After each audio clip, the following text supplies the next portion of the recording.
إن الحمد لله نحمده ونستعينه ونستغفره ونؤمن به ونتوكل عليه من يهد الله فلا مضل له ومن يضلل فلا هادي له وأشهد أن لا إله إلا الله وحده لا شريك له وأشهد أن محمدا عبده ورسوله ثم أما بعد فأعوذ بالله من الشيطان الرجيم بسم الله الرحمن الرحيم واتقوا فتنة لا تصيبن الذين ظلموا منكم خاصة واعلموا أن الله شديد العقاب فليحذر الذين يخالفون عن أمره أن تصيبهم فتنة أو يصيبهم عذاب أليم واعتصموا بحبل الله جميعا ولا تفرقوا واعتصموا بالله هو مولاكم فنعم المولى ونعم النصير ويقول الرسول صلى الله عليه وسلم تورد الفتن على القلوب كالحصير عودا عودا فأي قلب أشربها نكتت فيه نكتة سوداء وأي قلب أنكرها نكتت فيه نكتة بيضاء সমস্ত প্রশংসা গুণগান হামদ সানা প্রাণ উজাড় করা সকল প্রশংসা নিবেদন করছি মহাবিশ্বের সৃষ্টিকর্তা রাজাধিরাজ শাহানশাহ আল্লাহ তাবারাকা ওয়া তাআলার জন্য, যার ইবাদত করার উদ্দেশ্যেই এই বিশ্ব সংসার সৃষ্টি করা হয়েছে, যাকে ভালোবাসতে আমরা পৃথিবীতে আগমন করেছি, যার সম্মুখে ভক্তি বিনয়ে অবনত হওয়ার জন্য আমরা এই ধরায় আগমন করেছি, যার জন্য আমরা কিছু করলে তাই হবে চিরস্থায়ী, স্মরণীয়, বরণীয়, গ্রহণযোগ্য। তিনি বলছেন কুল্লু শাইইন হালিকুন ইল্লা ওয়াজহা, সব জিনিসই হারিয়ে যাবে, ধ্বংস হয়ে যাবে, ধ্বংস ডেকে আনবে, কিন্তু সেই জিনিস ধ্বংস হবে না, ধ্বংস বিপর্যয় সৃষ্টি করবে না, যে জিনিস শুধুই তার জন্য, অর্থাৎ আল্লাহর জন্য, আল্লাহর সন্তুষ্টির জন্য করা হবে, সেটার কোনো ক্ষয় নেই, লয় নেই, বিপর্যয় নেই। আজ হতে 1450 বছর আগে মুহাম্মদুর রাসূলুল্লাহ সাল্লাল্লাহু আলাইহি ওয়াসাল্লাম আল্লাহর জন্য একটি জীবন উৎসর্গ করে গিয়েছিলেন। 23 বছরের একটি জীবন অতিবাহিত করে গিয়েছিলেন। 23 বছর লাইফের প্রতিটি সেকেন্ড তিনি আল্লাহর জন্য অতিবাহিত করেছিলেন। এজন্য তার ওই 23 বছরের প্রতিটি সেকেন্ড, মুহূর্ত, মিনিট, ঘন্টা, দিবস, রজনী, সপ্তাহ, মাস, বছর, কোথায় কি করেছেন সব কিছুকেই আল্লাহ রাব্বুল আলামিন সন্তুষ্ট হয়ে চিরস্মরণীয় করে রেখে দিয়েছেন। তার জীবনের প্রতিটি সেকেন্ড যেহেতু আল্লাহর জন্য ছিল, আল্লাহ সেটাকে কোনো টিভি ক্যামেরা ছাড়া, কোনো ইউটিউব, ফেসবুক ছাড়া, কোনো ইলেকট্রনিক মিডিয়া ছাড়া, কোনো হার্ড ডিস্ক ছাড়াই বিশ্ব মানবতার জন্য এমন সুরক্ষিত করেছেন, পৃথিবীর কোনো কিছুই এমন সুরক্ষা কেউই করতে পারেনি। আল্লাহর জন্য কিছু করলে আল্লাহ সেটাকে এভাবেই চিরস্মরণীয় করে রাখেন। হাজেরা আলাইহিস সালাম সাফা মারওয়া পাহাড়ের মাঝখানে দৌড়েছিলেন আল্লাহর হুকুমে, আল্লাহর জন্য।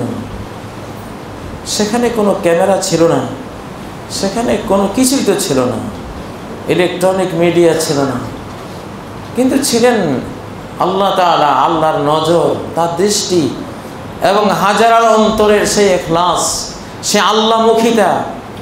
সেজন্য আল্লাহ ওটাকে বিশ্ব ইতিহাসে স্বাক্ষরিত করে রেখে দিলেন। আমরাও দৌড়াই সেখানে গেলে। ইব্রাহিম আলাইহিস সালাম আল্লাহ প্রেমে উদ্বুদ্ধ হয়ে পুত্র কোরবানির জন্য প্রস্তুত হয়েছিলেন। কি করেছিলেন কেউই দেখেনি, বিশ্ব মিডিয়ার কেউই জানেনি, আল্লাহ জেনেছেন। আল্লাহর জন্য করা হচ্ছে, স্মরণীয় করে রাখলেন। সেই ঘটনার স্মৃতিচারণে সারা পৃথিবীতে কত কোটি কোরবানি প্রতি বছর হয়ে থাকে, সেটা আল্লাহ ছাড়া কারো কাছে পরিসংখ্যান নেই।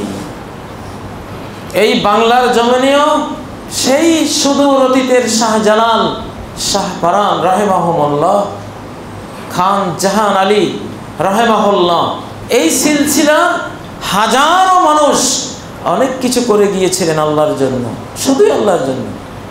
তাদের সময়ও কোনো মিডিয়া ছিল না, তাদের ছবিও আমরা দেখিনি, বাস্তবিক কোনো ইতিহাসও আমরা লিখিতভাবে পাইনি, কিন্তু আল্লাহ স্মরণীয় বরণীয় করে রেখে দিয়েছেন। যুগ যুগান্তরে চলবেই, যতদিন পৃথিবী থাকবে। আপনিও যদি আল্লাহর জন্য কিছু করেন, আপনারটাও আল্লাহ যেই কোনোভাবে স্মরণীয় করে রাখবেন, কিন্তু সেটা আল্লাহর জন্য হতে হবে। নরসিংদীর একটি বিশাল মাদ্রাসা, যে মাদ্রাসার এক একটা বিল্ডিংয়ের জন্য কেউ 5 কোটি, কেউ 10 কোটি টাকা দান করেছে, কোটি কোটি টাকা দান করেছে,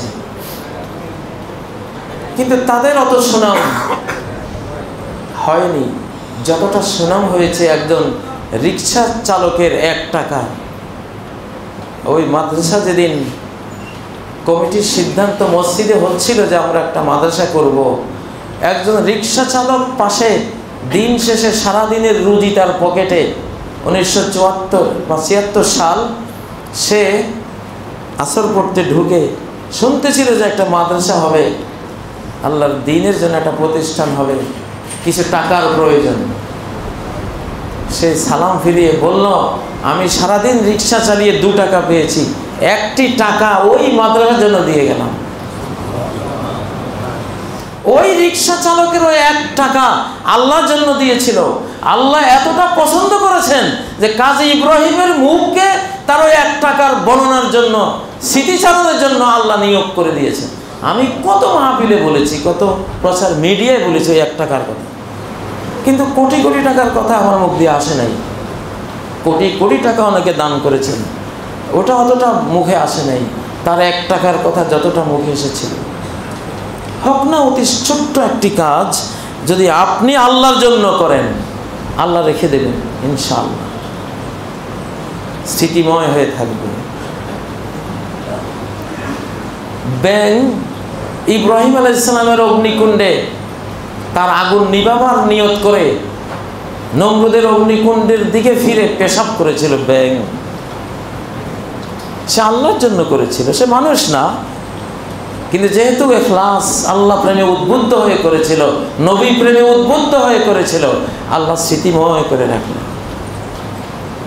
আমি আর আপনি তো একটা ব্যাঙের চেয়ে ক্ষুদ্র না, আমরা যদি কিছু করি চিরস্মরণীয় হয়ে থাকবো আল্লাহর কাছে, এবং সেটা কোনো না কোনোভাবে বেরিয়ে আসবে, প্রচার আল্লাহ করবেন। আমাদের বাংলাদেশে ইখলাসের ওয়াজটা খুব কম হয়। টুপি, দাড়ি আর লম্বা জামা, পাগড়ি, মেসওয়াক, এগুলোর ওয়াজ খুব বেশি আমরা করি বাহ্যিক, কিন্তু বিদগ্ধ ওলামা ইকরাম, বিশ্ব স্কলার যারা, তাদের সামনে বসলে ইখলাসের ওয়াজটা অনেক বেশি শুনি। কারণ ভেতরের চেতনাটাই এইরকম। এইটা যদি গন্ডগোল থাকে, সে মুনাফিক, তার গোটা জীবন কর্ম আল্লাহর কাছে রিজেক্ট। অথচ সে কত ভালো কাজ করেছে, কত কিছুই না করেছে, কিন্তু করেছে আল্লাহর জন্য নয়। মানুষের জন্য করেছে, আল্লাহর কাছে সেটা রিজেক্ট। হাজার হাজার কোটি টাকার সেবা দিয়েছে, কিন্তু আল্লাহর জন্য নয়। হিশাম ইবনুল মুগীরা ইসলাম পূর্ব যুগে আরব জাহানে ছিল, গোলামদেরকে কিনে কিনে মুক্ত করে দিত। কোনো পথিক দুর্দশাগ্রস্ত দুস্থ মুসাফির দেখলে উট দিয়ে ঘোড়া দিয়ে তাকে বাড়িতে পাঠিয়ে দেওয়ার ব্যবস্থা করত, তাকে দান করে দিতে, বাহন তোমার। এমন হাজারো সমাজকর্ম সে করেছিল। নবী সাল্লাল্লাহু আলাইহি সাল্লামকে প্রশ্ন করা হয়েছিল, তাকে কি এটা উপকার করবে? তার মতো আরেকজন ইবনে জাদান, হাল ইয়ানফাউহু যালিকা, আখিরাতে এটা কোনো উপকৃত করবে? নবীজি বলেন না, কারণ সে করেছে লিযিকরিদ দুনিয়া ওয়া হামদিহা, দুনিয়ার মানুষের প্রশংসা, মানুষের গুণগান পাওয়ার জন্য সে করেছে। অতএব আখিরাতে কিছুই পাবে না, সে যা পাওয়ার দুনিয়াতেই পেয়ে গেল। ওয়ালাম ইয়াকুল ইয়াওমান কাত্তু রাব্বিগফিরলি খাতিআতি ইয়াওমাদ্দিন, সে একদিনও বলে নাই যে বিচার দিবসে আমাকে তুমি ক্ষমা করে দিও। তার 70, 80, 90 বছরের জীবনে একটা বার যদি এই কথাটা পাওয়া যেত, কমপ্লিট লাইফের কোনো এক সেকেন্ডে যদি এটা খুঁজে পাওয়া যেত, সে একদিন মাত্র বলেছিল রব্বিগফিরলি খাতিআতি ইয়াওমাদ্দিন, হে রব, যেদিন তুমি সবার বিচার করবে আমাকে আমার পাপগুলো ত্রুটিগুলো ক্ষমা করে দিও। একটা বার যদি তার পুরো জীবনে এটা পাওয়া যেত, আল্লাহ ক্ষমা করে দিতেন। যেমন আল্লাহ বলেছেন যে ওয়া ইজ্জতি ওয়া জালালি, আমার ইজ্জত, আমার পরাক্রমের কসম, লা উখরিজান্না মিনান নার মান ক্বালা লা ইলাহা ইল্লাল্লাহ ওয়ালাউ মাররাতান মিন দাহরি, আমার ইজ্জত পরাক্রমের কসম করে বলছি, যেই ব্যক্তি জীবনে একবার হলেও লা ইলাহা ইল্লাল্লাহ উচ্চারণ করেছে, আমি আগুন থেকে, জাহান্নাম থেকে তাকে বের করবই। প্রিয় ভাই, আল্লাহর জন্য একটা সেকেন্ডও যদি কেউ ব্যয় করে, এটা মহাকালের চেয়েও আল্লাহর কাছে বড়। তিনি এতটা শুকরগুজার বান্দাদের। সম্মানিত মুসল্লিয়ানে কেরাম, আমার কাছে অনুরোধ করা হয়েছে শেষ জামানার বিষয়ে কিছু বলার জন্য। আসলে এই বিষয়টি এই যুগের মানুষদের জানা উচিত, স্টাডি করা উচিত। আমি এই বিষয়টি নিয়ে আমার শিশুকাল থেকে গবেষণা করতাম এবং শিক্ষকতার জীবনে এই বিষয়গুলো ছাত্রদেরকে পড়িয়েছি। সেজন্য মিডিয়ার জগতেও কিয়ামত, শেষ জামানার মহাপ্রলয়ের পদধ্বনিগুলো কি, হযরত ইমাম মাহদী আলাইহিস সালামের আগমন, এর প্রাসঙ্গিক যতগুলো বিষয়, দাজ্জালের আগমন প্রাসঙ্গিক বিষয়, হযরত ঈসা আলাইহিস সালামের আগমন, এসব বিষয়, মুসলিম উম্মার টোটাল হায়াত, বিভিন্ন বিষয়ে অনেক অনেক বক্তব্য ইলেকট্রনিক মিডিয়ায় দেয়া আছে। সেগুলো আপনারা সার্চ করে আপনাদেরও দেখা উচিত। কারণ ফিতনার ডক্টর, সাহাবীদের মধ্যে ফিতনা বিষয়ক একজন স্পেশালিস্ট ছিলেন। এই যুগের ভাষায় বললে আমরা যাকে বলতে হবে, তিনি ফিতনা বিষয়ক ডক্টর সাহাবীদের মধ্যে, হুযায়ফা ইবনুল ইয়ামান রাদিয়াল্লাহু তাআলা আনহু। তিনি বলেছেন যে যেই কোনো ফিতনা, যেই কোনো পাপাচার খুব সাজানো গোছানো, ফ্যাব্রিকেটেড, আর্টিফিশিয়াল, বিউটিফিকেশন করা, একটা তামার টুকরো, পিতলের টুকরোকে গোল্ডেন কালার দিয়ে এমনভাবে বিউটিফিকেশন করা হয়, দেখলে তো একবারে কাঁচা সোনা, একেবারে 24 ক্যারেটের খাঁটি স্বর্ণের টুকরার মতো মনে হবে, অথচ ভেতরে পিতল। একটা মন্দকে যখন খুব আকর্ষণীয় করে, একটা পাপকে আকর্ষণীয় করে পুণ্যের রূপ দিয়ে যখন সামনে আনা হয়, এটার আরবি নাম হলো ফিতনা। এটা পরীক্ষায় ফেলে দিল, অগ্নি পরীক্ষায় ফেলে দিল। যার কাছে আগুন নাই, যার কাছে ইমানের আগুন নাই, জ্ঞানের আগুন নাই, সেই ফিতনাটা বুঝবে না। যে কোনো খাঁটি স্বর্ণ আর অখাঁটি স্বর্ণ আগুনে ফেলে পরীক্ষা করা যায়, কিন্তু আগুন তো থাকতে হবে, ঈমানের সে আগুন তো থাকতে হবে, ইলমের সেই আগুন তো থাকতে হবে। তাহলে না এটাকে আমার জ্ঞানের আগুনে ফেলে, ঈমানের চুলায় ফেলে আমি যাচাই করব এটা কি তামা না এটা খাঁটি স্বর্ণ। আমাদের এই জমানায় অযথাই মানুষ কতগুলো নন মেজর ইস্যু নিয়ে তর্ক করে। আমি জোরে বলা না বলা, বুকে হাত বাঁধা, এখানে বাঁধা বা এখানে বাঁধা, রফিয়াদাইন করা অথবা না করা, হাত আঙ্গুলের ইশারা করা কি না করা, একান্ত গৌণ কতগুলো বিষয় সুন্নাহ। এগুলোর ব্যাপারে একেবারে সত্য বচন হলো, হক কথা হলো, যিনি যেভাবে বুঝেছেন আমল করতে দিন, এরা সবাই জান্নাতে যাবে। কেউ নাভির নিচে হাত বাঁধার কারণে কখনো জাহান্নামে যাবে না ইনশাআল্লাহ, কারণ ওটাও হাদিসে আছে। অথবা কেউ এখানে বাঁধার কারণেও জাহান্নামে যাবে না, কেউ বা এখানে বাঁধার কারণেও কোনোদিন জাহান্নামে যাবে না। অথবা কেউ হাত ছেড়ে দিয়েছে, এমনি দাঁড়িয়ে আছে। আপনি কাবাতে গেলে দেখবেন ইমাম মালিকের অনেক ছাত্ররা তারা এমনি এমনি দাঁড়িয়ে আছে। আপনি ভাববেন লোকটা দাঁড়িয়ে আছে, আসলে সে নামাজ পড়তেছে, এমনি দাঁড়িয়ে আছে। বাংলাদেশে সব মুয়াজ্জিন সাহেবেরা এমনি আজান দেয়, কিন্তু আল্লাহু আকবার আল্লাহ এইভাবে আজান দেওয়া সুন্নাহর মধ্যে আছে। হাত এখানে নেই, কিন্তু কোনো মুয়াজ্জিনকে যদি বাংলাদেশে কেউ দেখে যে এমনি আজান দিচ্ছে না, যেহেতু সে জানে না, সে ভাববে এটা আমার কোন ধরনের মুয়াজ্জিন সাহেব, চাকরি নিয়ে টানা হেঁচড়া শুরু হবে, অথচ বৈধ। তো এইসব বিষয়ে কেউ জাহান্নামে যাবে না। এইসব বিষয়ে ইসলামের মূলনীতি হলো ইন আসাবা ফালাহু আজরান, সে যদি সঠিকটা করতে পারে ডাবল সওয়াব পাবে, যদি ভুলও করে 1 সওয়াব, ফালাহু আজরান, সে 1 সওয়াব পাবে। কারণ গবেষণা করে বের করেছে সঠিকটা পারলে 2 পুরস্কার, ডাবল অ্যাওয়ার্ড। আর যদি হাদিস নিয়েই গবেষণা করেছে কিন্তু একটু ভুল বুঝে ভুলটা আমল করেছে, সে বুঝতেছে আমি হাদিসের উপর আমল করতেছি, কিন্তু আসলে সে সঠিকটা করতে পারে না, তবু 1 সওয়াব পাবে। কেন 1 সওয়াব পাবে? সে যে কষ্ট করেছে, গবেষণা করেছে, গবেষণার সওয়াবটা পাবে। আর শুদ্ধ যিনি করেছেন 2 সওয়াব পাবেন। কেন? তিনি গবেষণার সওয়াবও পাবেন, আবার শুদ্ধতার সওয়াবটাও পাবেন, ওনার 2টা। তাহলে সমস্যাটা কি? কোনো সমস্যাই নেই।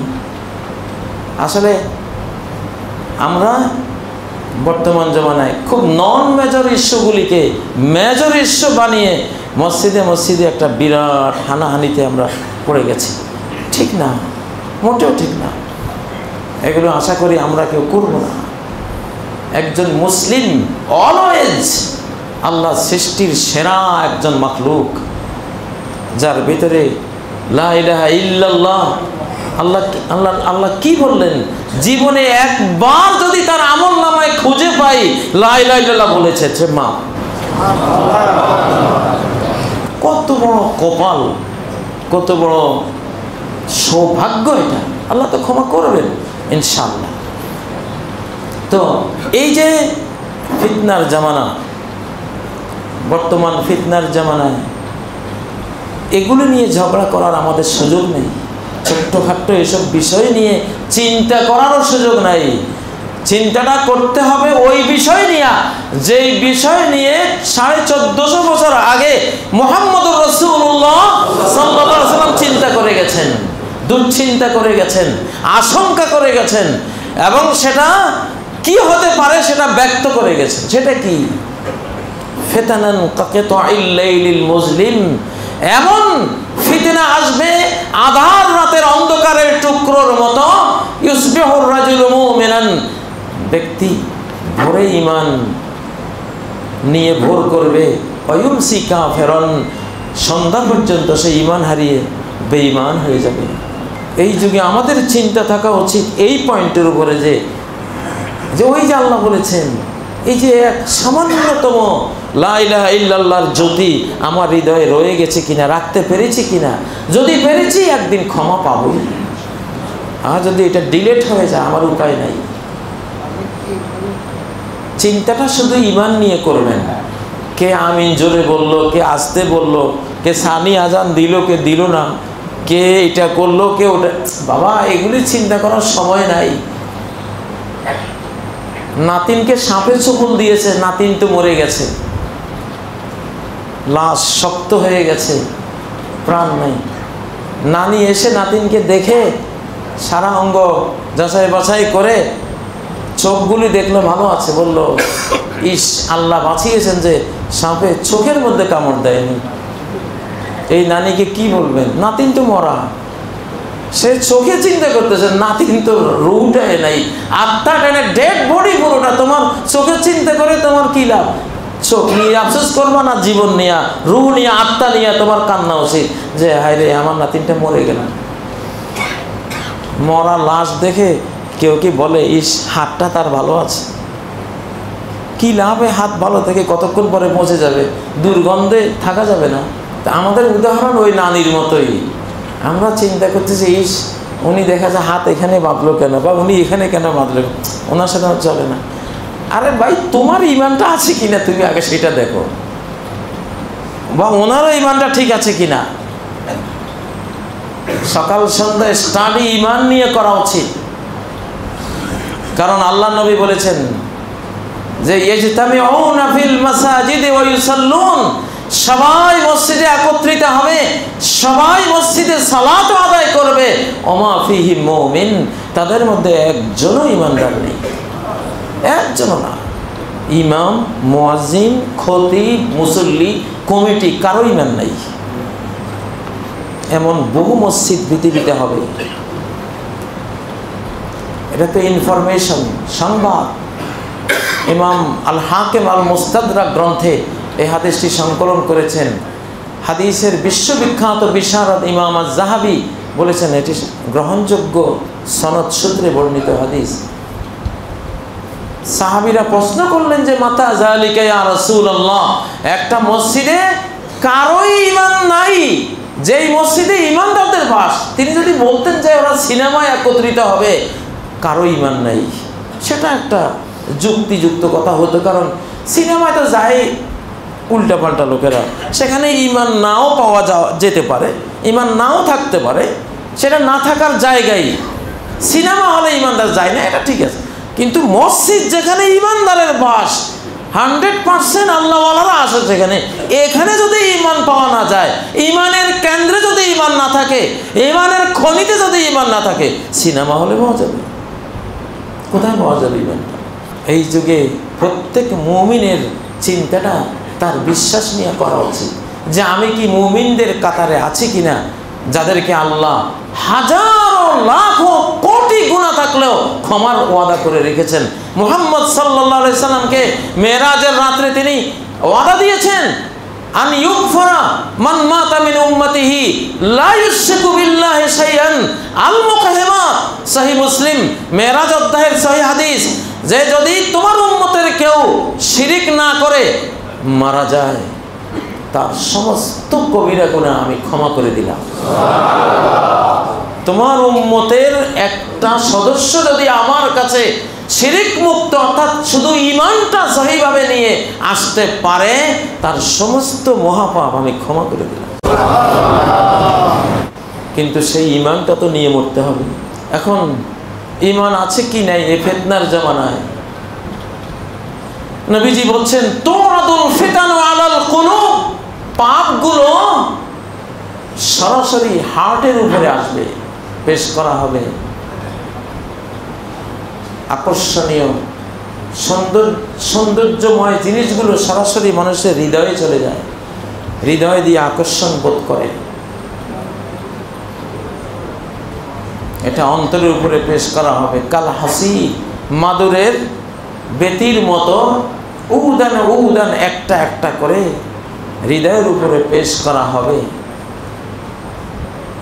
এই হাদিসের ভাষাটা যেন যা বলছে যে মাদুরের বেতা অথবা বেতির মতো মাদুরের মধ্যে যেমন শীতল পাটি যারা বানায়, একটা বেতা যখন গাঁথা হয়ে যায় তা আরেকটা গাঁথে, ওটা হলে আরেকটা গাঁথে, গাঁথতে গাঁথতে একটা শীতল পাটি তৈরি হয়ে যায়। ঠিক ফিতনাগুলি একটা একটা করে এইভাবে হৃদয়ে গাঁথা যেতে যেতে যেতে গোটা হৃদয়টা ভরে যাবে, ফিতনাগ্রস্ত হৃদয়ে পরিণত হবে। এটা জানো রিমোট, এখন রিমোটের বাটনটা চাপ দিলেই একটা ফিতনা অন হয়ে গেল, আবার চাপ দিলে আরেকটা ফিতনা অন হয়ে গেল, আবার চাপ দিলে আরেকটা অন হয়ে গেল। ফিতনার মাদুর বুনছেন যেন হাতের রিমোটটা দিয়া, এই একটার পর একটা একটার পর একটা। সারা ওয়ার্ল্ডে 700 মিলিয়ন নারীরা আছে মিডিয়ার জগতে আপনাকে গুমরা করার জন্য। 700 মিলিয়ন নারী আছে মিডিয়ার জগতে মানুষকে নষ্ট চরিত্রের বানাবার জন্য। আমাদেরই এক ছাত্র 10 পারা কোরআনের হাফেজ, খুব মুআদ্দাব, শালীন, ঐতিহ্যবাহী পরিবারের সন্তান, সম্ভাবনাময় তরুণ, বিশ্ববিদ্যালয়ে ভর্তি হলো। প্রথমে তো পাঞ্জাবি গায়ে দিয়েই ভর্তি হলো। তার অভিভাবকরা বলল, তুমি এই পাঞ্জাবি ইসলামিক ড্রেস নিয়েই ক্লাস করবা। স্যারদের সাথেও চুক্তি হয়ে গেল, ঠিক আছে, ও এইভাবে আসবে। সেই 10 পারার হাফেজ, সেই যুবক, নিয়মিত মুসল্লি, সেই শালীন যুবকটি আজকে ক্যাডার। সে মদ, গাঁজা আর সিগারেট ছাড়া কিছু বুঝে না, এবং অবৈধ মেয়েদের সাথে সম্পর্ক ছাড়া তার একটা দিনও যায় না। এটা তো, এই যুগটা তো আমাদের এটাই। লবণের খনির মধ্যে যদি আমি এক টুকরো লোহা ফেলে দেই, কখনো সে লোহা টিকবে না, লবণ হয়ে যাবে ওটা। লবণের খনির মধ্যে ছুঁড়ে ফেললেন, ওটা কিছুদিনের মধ্যে লবণ হয়ে যাবে। এমন এক ফিতনার জামানায় আমরা আছি। আমাদের সবারই ঈমান নিয়ে চিন্তা করা উচিত এই জামানায়, যে ঈমানটা আছে কিনা। ঈমানটা কখন আপনি বুঝবেন যে এটা আছে? ফাআইয়ু কলবিন উশরিবাহা নুকিতাত ফিহি নুকতাতুন সাওদা। যেই কোনো পাপ, নিত্য নতুন পাপ সমাজে যখন ইন করে, আপনি কবুল করলেন, হৃদয়ে একটা কালিমার সৃষ্টি হলো, স্পট পড়ে গেল, কালো একটা দাগ পড়ে গেল। শুভ্র হৃদয়, যেমন বাতি, প্রদীপের গায়ে যদি আলকাতরা মেখে দেন, এটা আলো আর বাইরে আসবে না, কালো হয়ে গেল। যখনই একটা ফিতনা, একটা পাপ আপনি গ্রহণ করে নিলেন, তখনই আপনি শেষ হয়ে গেলেন, একটা স্পট পড়ে গেল।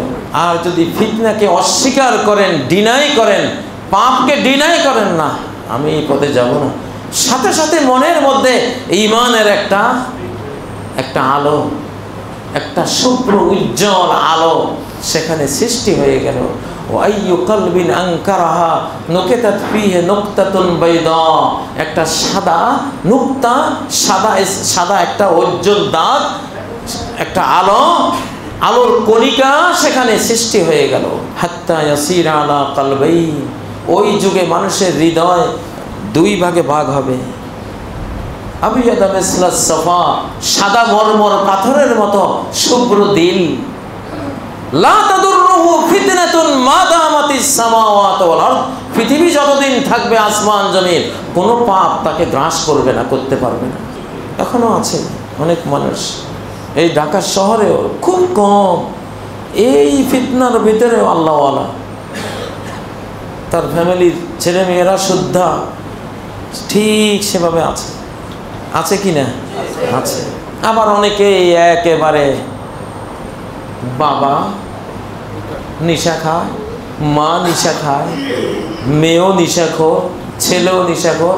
বাপে পোলারে দেয়, পোলায় বোনেরে দেয়, বোনে বাপেরে দেয়। খাসেরাত দুনিয়া ওয়াল আখিরাহ। শেষ গোটা ফ্যামিলিটাই করাপ্টেড। এইরকম লাখো ফ্যামিলি আছে কি না? কিসে করেছে এগুলিকে এরকম? ফিতনা, মনোলোভা পাপ, হৃদয়গ্রাহী পাপ, আকর্ষণীয় পাপ, অশ্লীলতাকে, চরম ফাহেশাকে, মন্দকে এত সৌন্দর্যমণ্ডিত, ভার্চুয়াল এবং মিডিয়া দিয়ে এত সুন্দর করা হয়েছে, এর চোখ ধাঁধানো দৃশ্যগুলির সামনে টিকে থাকা আসলেই মহাদায়। আজকে চরম অশ্লীলতা এবং অশ্লীলদের কি বিরাট বিরাট উপাধি, তকমা, কি বিরাট বিরাট টাইটেল, জাতীয় সম্পদ, জাতীয় শিল্পী, কণ্ঠশিল্পী, এই শিল্পী সেই শিল্পী নামে আপনারা যা বলছেন। 1450 বছর আগে এরা কি আসলে কি হাদিসের দরবার থেকে, নবুয়তের দরবার থেকে আসল টাইটেলটা দেওয়া হয়েছে। সেটা কি? আল কায়নাত, কতগুলি কৃতদাসী, হ্যাঁ, গান গাওয়া, কেনা বেচা হওয়া কৃতদাসী, আল কায়নাত এগুলি। আল মুগান্নিয়াত, বাংলা ভাষা কি বলতাম। এই যে অশ্লীল জিনিসগুলোকে এতটা মনোলোভা রূপায়িত করা হয়েছে, গোটা সমাজের শতকরা 95-98 জন এগুলির মন্দ দিকটা বোঝে না, মন্দ দিকটা দেখে না। না দেখতে না দেখতে আজকে কি হয়েছে, 9 মাসের মেয়ে শিশু ধর্ষিতা, 9 মাস মায়ের কোলে 9 মাসের মেয়ে শিশু ধর্ষিতা, 2 বছরের ধর্ষিতা, 7 বছরের ধর্ষিতা এবং নিহত। বিশ্ব ইতিহাসের কোন পর্বেই অশ্লীলতা, অশালীনতা, অসভ্যতার এমন বিশ্ব প্রচার কখনো কোনো যুগে সম্ভব ছিল না, হয়ও নাই, আমাদের এই যুগে হয়েছে। কি ফিতনা যে গোটা বিশ্বের অধিকাংশ তরুণ তরুণী এখন ব্যাধিগ্রস্ত, যৌন ব্যাধিগ্রস্ত। ফি কুলুবিহিম মারাদ, এই হৃদয়ের যিনি স্রষ্টা উনি বলেন, হে নবী স্ত্রীগণ, ইনিয়ে বিনিয়ে বা কোমল বিনয়ী সুরে ওই পরপুরুষদের সামনে কথা বলো না, তাহলে যার ভিতরে অশ্লীলতার ব্যাধি আছে সে তোমার ব্যাপারে লোভী হয়ে উঠবে, ওইভাবে বলো না। এটা একটা রোগ, বিশ্বব্যাপী এগুলি একটা ব্যাধি, মানুষের হার্ট ডিজিজ, হার্ট ডিজিজ। এই জন্য আমাদের এই ফিতনার যুগে এক বছরের মেয়েকেও হিজাব পরাইতে হবে, শালীন ড্রেস পরাইতে হবে। অথচ এই যুগে আপনারা পরান কি হাট বাজারে, এই মার্কেটেও তো কত মহিলাদের পোশাক আছে না নাই? মহিলাদের পোশাক বিক্রি করে অনেক ব্যবসায়ীরা জাহান্নামে যাবে, অবশ্যই জাহান্নামে যাবে। কারণ সূরা আল মাইদার 2 নম্বর আয়াতের বিশ্ব মূলনীতি, ওয়ালা তাআওয়ানু আলাল ইসমি ওয়াল উদওয়ান, কোন পাপের কাজে, কোন অন্যায়ের কাজে তুমি যদি বুঝো যে আমার এই পদক্ষেপে, আমার এই জিনিস কিনে, আমার এই দোকান ভাড়া নিয়ে, আমার এই সুযোগটা নিয়ে একটা পাপ ছড়িয়ে পড়তে পারে বা একটা পাপ কেউ সম্পন্ন করতে পারে, খবরদার স্টপ করে দাও ওই কাজ, ওটা তুমি করতে পারো না। অবশ্যই আল্লাহর কাছে জবাব দিতে হবে যারা নারীদের এমন পাতলা পিনপিনে পোশাক বানান যেগুলো সৃষ্টিকর্তার আইনের নিয়মের বাইরে চলে যায়। আল্লাহ এই বান্দি আল্লাহর সৃষ্টি, এই নারী, এই মহিলা আল্লাহর সৃষ্টি। তিনি বলেছেন একে ঢেকে রাখো, আর তুমি পোশাক বানালে এরকম, তাকে আরো উন্মুক্ত করে দিল। নারীদের জন্য যারা শার্ট বানিয়ে দোকানে বিক্রি করেন, নারীদের জন্য, মেয়েদের জন্য প্যান্ট বানিয়ে বিক্রি করেন, ওই মেয়ে লোকটা আগে আপনি জাহান্নামে যাবেন। যে শার্ট প্যান্ট কিনে পড়লো সে যাবে পরে, আগে আপনি যাবেন, কারণ আপনি এই সুযোগটা করে দিয়েছেন। মান সান্না সুন্নাতান সাইয়্যাতান ফালাইহি ওয়াজরুহা ওয়া ওয়াজরু মান আমিলা বিহা, একটা পাপ, একটা মন্দ যে সমাজে করতে দিল, সুযোগটা করে দিল, তার উপরে আসবে এর পাপাচারের বোঝা। যতজনে আমল করবে তাদের পাপের বোঝাও তার উপরে বর্তাবে। মদ ইয়াবার বাবা বিক্রেতারাই জাতির শত্রু না। জিনা ব্যভিচারকে উস্কে দেয়, নারীদের সৌন্দর্যকে প্রকাশ করে দেয়, সুরসুরি দেয়, উস্কে দেয়, এমন যত পোশাক আশাক, যত গেট আপ সেট আপ, যত কিছু যারা সমাজে দেয়, প্রোডাক্ট করে, বিক্রি করে এবং এগুলির জন্য মার্কেট তৈরি করে দেয়, কিয়ামতের ময়দানে হ্যান্ডকাপ সবার হাতে লাগবে। এক মদের জন্য 10 জনকে লানত দিয়েছেন। লানাল্লাহু আল খামরা, আল্লাহ মদকে লানত করেছেন। ও সারেবাহা, যে পান করে তাকে লানত করেছেন। ও সাকিয়াহা, মদ যে পরিবেশন করে তাকে লানত করেছেন। ও মুস্তারিয়াহা, যে কিনে তাকে লানত করেছেন। ও বায়াহা, যে বিক্রি করে তাকে লানত করেছেন। ওয়াল হামেলাহা, যে এটা প্রোডাক্ট এক্সপোর্ট ইম্পোর্টের সাথে জড়িয়ে আছে তাকে লানত করেছেন। এবং যার কাছে নিয়ে যাওয়া হলো তাকে লানত করেছেন। 10 শ্রেণীকে লানত করেছেন এক মদের কারণে। ইয়াবা বাবা যে মদ, তার চেয়ে আরো মদের গড, সবচেয়ে বড় মদ হলো নারী জাতির রূপের সাথে জড়িয়ে থাকা যে আইটেমগুলো, এগুলোর মতো হেরোইন, এগুলোর মতো মদ, এগুলোর মতো নিশাদ্রব্য পৃথিবীর কোনো বাবা, কোনো ইয়াবা নয়।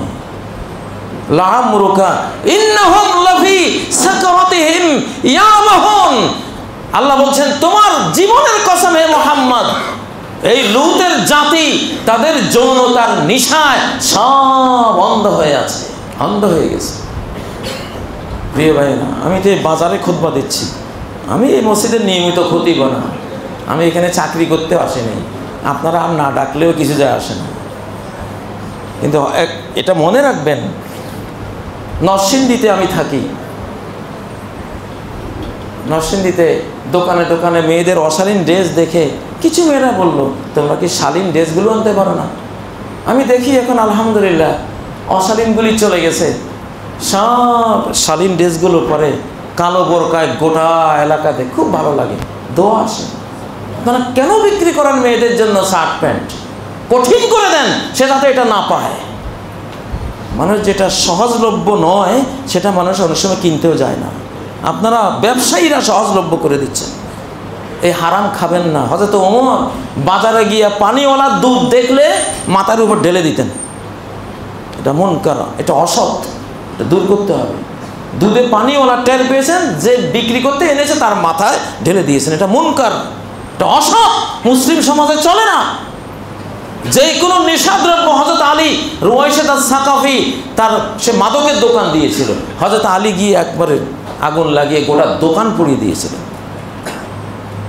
আজকের এই শার্ট প্যান্ট মেয়েদের যা বানাইছে মানুষ, যদি ওমর আর আলীরা দেখতো, চাঁদনি চক মার্কেট না শুধু, আমার মনে হয় গোটা ঢাকার আরো যেখানে যা আমাদের জ্বালাই দিতে সরমেরা।